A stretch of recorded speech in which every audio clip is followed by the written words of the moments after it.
Okay, here we go. Round 7. Holy.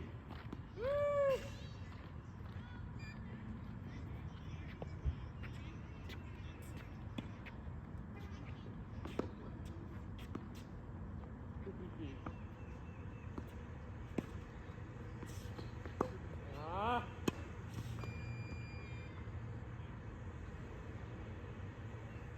Three more rounds.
You want these balls back? No, you can have them. Thank you. You're Alright, welcome. thank you so No much. problem, buddy. Yeah, it's better hit with the new one. You don't hurt your arm so badly. Right.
Come on, get under the ball.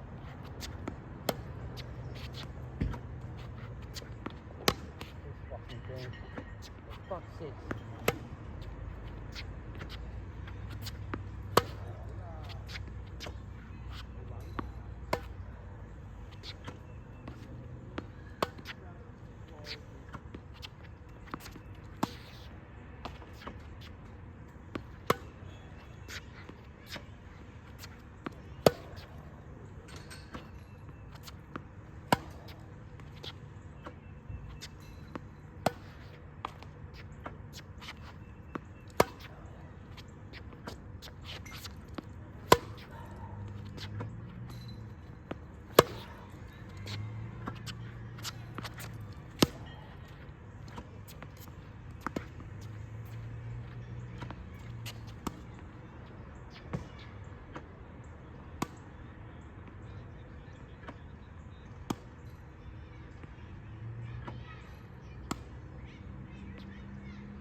Well, I just got this racket strung a couple days ago, and I'm just trying it out for the first time. I like the way the strings are. It's got Genesis on the crosses and Slinko on the mains. 17 gauge on the 16 gauge on the main and 17 on the crosses at 50 pounds. This is the 110 pure drive, and getting used to hitting with it because I was just hitting with the profile, Wilson Profile 95. It's a lot smaller and it's a lot heavier than this. This thing's 10 ounces. So my footwork, like I say, my footwork is shitty and terrible right now. That's something I'm trying to work on, but I have 2 replaced hips and I got a plate in my shoulder, so I'm not doing too bad. There's less mistakes with fewer balls on this side than there was when I first started. I've been hitting off of this thing for about a week. The only thing I don't like about this machine is sometimes the delay on it, because the balls get stuck in it. It takes like about 10 seconds, 15 seconds, and you're gonna be like hit in a row, and then all of a sudden the ball just stops and then it shoots again. So I don't like that part about the Slinger machine. And then I just got this, I've had this thing for a week, and it may need a battery in the keychain. So that's another thing, because you're pushing a button to stop the machine, and sometimes it doesn't do that. So, and then I heard Slinger customer service is trash. So I got it for $6.50. I've already gotten a lot of good use out of it. I've been doing this for seven or 8 days in a row. Actually, I took a couple days off, but I'm saying like at least six days in a row I did, and then took a couple days off. I played tennis yesterday morning with my group of people I play. We play like a round robin in the morning, Monday through Friday. I didn't make it this morning. I was tired, so I kind of slept until 9 o'clock. 9 o'clock in the morning, if I sleep in that late, that's like me sleeping in. I usually wake up at 6 o'clock, 7 o'clock in the morning every morning. So, and then I usually play tennis. I get here at 9 and play from like 9 till 11:30, 12, something like that. But I like the way these racket feels, even though it's for older people and it's big, like bigger. I'm not that old, I'm only 52, but swinging that profile, it's like 13 ounces, 300 something plus grams. It's heavy after a while, although I hit the ball clean with it and everything. It's just the margin for error on that racket is very slim, and this racket is actually the same thickness. It's a wide body, just like the profile. It's much lighter and it's bigger, and I can hit volleys with it, which I've been working on. And that's something I'm trying, just touch volley and slicing. And the backhand, of course, I missed a few of them. It's just irritating because I actually play better than I practice. When I'm playing, I don't make all these stupid mistakes that I do out here. But in my defense, I have already hit off of this. This is the 4th time I've hit off this machine in it today, and this is the first time I recorded it, because I was hitting with the profile, and then I was playing with the Wilson K6 Pro, and it's a thinner racket, and I just I had it restrung at 50 pounds with the same same string and tension as this racket, and it's just flimsy. When I'm hitting the ball, I can literally feel the ball, like the racket bending in my hand. So I don't really like that about it. I don't really hit that big either anymore. I used to hit a lot bigger than I do now, but I think by the a few more months of me coming out here hitting off the ball machine, I can already feel improvement. My feet are moving. I'm moving my feet a little better. I just turning to hit clean, and the way I hold my backhand is I got a conventional grip on this side and then an Eastern grip on this, and I just put my chin in my shoulder and just hit through it like that. It's just turning and getting through it, So I'm hitting pretty good on the backhand side, although I miss hit a few balls, just because of getting used to the size. This is 110 and it's also thick, so I'm just getting used to it. I think once I get used to the racket, and I'm just not gonna use the profiles anymore. I was practicing with them because they're smaller, like I said, and they're heavier. So when I go to this racket, I got a bigger racket, and my eyes are looking at the ball more, because I just got done practicing with that profile, where you have to keep your eyes on the ball when you're hitting it, because it's a smaller area, and you can smash the ball. And I'm just I'm disabled, so I can't really move my legs the way I used to, and things like that. But I'm out here trying, and I'm gonna do my best to get better. And then As I said, 6 months ago, I was 230 pounds. Right now, I'm around 190, 188, something like that. So I've been losing weight just from playing tennis and training and doing my best. So I'm not disappointed or anything. Every day, tennis is, you're going to play good and you're going to play bad. So I'm not disappointed in my, progress or anything like that. So you're going to make mistakes. We're not all, even pros make mistakes. So, people will say whatever they're going to say about you. I don't really care. I just know a lot of these people that talk crap don't want to go out here and actually play anybody because they're going to get embarrassed. Even at my age, I'm 52 years old, I would embarrass some of these people with their, I've already seen them play on, on the internet, and the way they serve and stuff. Their second serves, most of these people's second serves are trash. And I would just be standing inside the baseline waiting for it and just redirect it, for winners. That's how I play. I'm not going to be running around trying to hit one ball after another. I'm going to shorten the ball, shorten the play, because I get the ball on the rise anyway because of my height, and that's how I was taught how to play. And it's going to be a lot of fun coming out here, going to the other facility, the Daytona, Florida tennis club out there. They have clay courts and they're fun to play on, and then they got people at every level that I could play against, and then they have tournaments out there. So I look forward to joining a league, playing in it, recording it, and you guys can see my progress. As I said, for some reason I play a lot better than I do, in matches, and then even during the week than I do sometimes practicing, because I don't miss a lot of volleys when I play, and I don't miss a lot of shots when I'm playing in doubles. I'm very consistent, and that's one thing I'm happy about. I'm very consistent on return of serves. Like, I don't miss returns of serves too often. I'm not saying I'm crushing it, but I'm also playing against people that are older, and also some of them some of the people that I play against during Tuesdays and Thursdays, they can crank it up. They're hitting some pretty big serves. So I feel I have gotten used to this racket as far as when I'm playing with tournament where I'm actually playing games against people. So I got the ability to read people's serves, and then from practicing on the returner serves with the machine, that's why I got it set up, because returner serves and serves are the most important part of the tennis game. Once the ball gets going, that's how the game starts, and the point starts. But if you can't return the serve, or you can't put a serve in the box, you're going to give up a lot of free points, and you're going to lose a lot of matches. And then I seen another guy, this dude Trey, he's got a tennis channel, and he was playing pretty good, and he won in like a tiebreaker.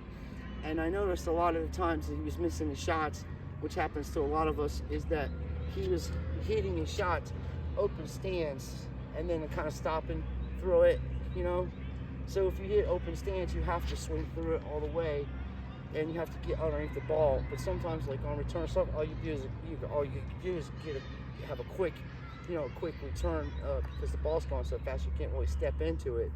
But it's best if you do get a chance while you're rallying, is to actually bring your racket back and step into it, and don't use an open stance unless you're really going to hit through it, because you're using your hips and your legs, and it's hard to do that. And there's only a few people in the world, that were like Jim Courier. That's how he used to play. And your timing has to be impeccable, and you have to be able to take the ball early too, because that's one of the things about hitting with open stances. You're getting the ball earlier, because it's coming up. As it's coming up, you're hitting it. You're not waiting for it to come back down. You're hitting the ball as it's coming up on the first rip on it. So that's just some things I've noticed. And then when you're playing a person that's like, they call it pushing, if they're hitting big shots and it's jumping up off the court, real high, you have to try to get the ball early or wait for it to bounce, depending on how high you are, and just take an overhead on it. And if you're playing pushers that play from the back of the baseline, my advice is to bring them into the net, because you can push back. All you gotta do is just hit the ball softly, take the pace off of it like they're doing to you, and bring them into the net. Then once they're in the net, they're just, you can either lob them or hit it right at them, because make them prove that they can volley. So, because most pushers, they just want to come out there and run you silly from one side of the court, and I see all these guys playing this dude called Most Exhausting Player, and they feed right into his game style. They're trying to hit winners and hit big. You're not going to hit that guy off the court. He wants you to do that. He's actually using your pace against you, and he's actually playing left-handed intentionally because that's an advantage in tennis. Once you get a good serve and things like that, but because most people's right-handed, so you're hitting to their backhand on the right-hand side. So when you play people like that, you bring them into the net, and then if you're a taller person and they try to lob, and you stand your ground and take the overheads. You don't have to blast overheads, but you just make them run around. And I promise you, by the time that match is over, not only will you have won that match, that person's shirt will be soaking wet from running around. You don't let them run you around. You run them around, and you don't feed into their game style. If they're happy from the baseline, make them unhappy. Bring them into the net. It's not hard to do. You're looking at guys that are 4-5 players, 4-5, 4-0 players in that caliber, and then I'm watching these matches, and I'm just like, dude, I'm 52 years old. Do you think I would play this guy that would, even though I can hit hard and all that? I would bring him into the net so many times he would just, it would be ridiculous. And you just throw lobs right over his head. That's how I would play him. And I promise you, there's nothing on the serves. He's literally holding a semi-Western grip almost and pancake serving it. He's not even holding a conventional, on his racket to serve the ball correctly. He's just throwing it up and throwing it in like with a semi-Western Eastern grip on his serve, a pancake serve, which everybody, teach their own. And you can win. He's winning. So his style's working because people allow that to work. I have beaten a lot of pushers that way. And I'm telling you, that's the best way to beat them, is to make them uncomfortable. Because like I say, they just want to run from one side to the other and have you make the mistakes. But you also will make less mistakes by hitting the ball shorter, because he's not going to put it away. They don't have no kill shots. They don't have any aggressive shots to hit off you. They're just going to push it back into the court. That's all they're going to do. And they may try to use angles, but if you come against a pusher and they're hitting big top spin things, you're letting the ball jump up. You're letting the ball jump up too high, so you're getting it up here. So if it's that high anyway, you can hit an overhead on it, or hit a slice on it, hit upwards on it. It's just like hitting a serve. So these are the things I practice against. I try to practice every scenario that I can think of, but in tennis, anything can happen. I've seen some crazy shit. The other day, I had a guy, I was standing up in net, and he hit a drop shot. I was playing doubles, he hit a drop shot, and the ball bounced on his side of the net, so I tapped it back into his net. I reached over and tapped it back in his net. And that's the only time that you're allowed to go across the net, but you can't touch the net.